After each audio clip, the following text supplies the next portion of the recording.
Det første vi skal kigge på er vores viewStable variabel. Den indeholder searchTerm, som lige nu har værdien af en tom streg.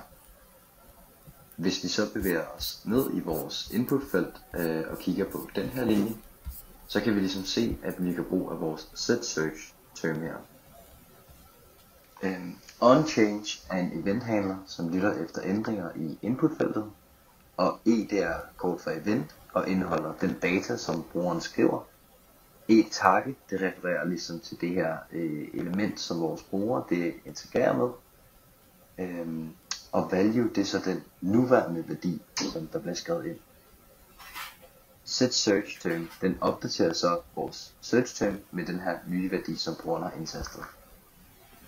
Selve filtreringen, den foregår på den måde, at filter, det ligesom returnerer en ny liste, som kun indeholder de elementer, hvor at de er sande.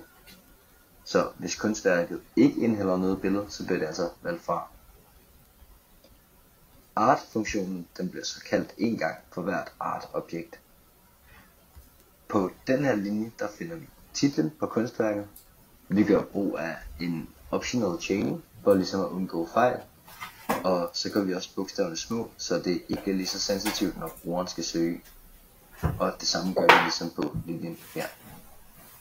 Vi gør også værdien af searchTerm til små bogstaver, så de ligesom bedre kan sammenlignes. Til sidst, der bruger vi JavaScript-funktionen includes for at tjekke, om brugerens søgeord det matcher. Hvis det enten matcher titlen eller kunstneren, så vil det blive true, og hvis det så ikke gør, så vil det blive false.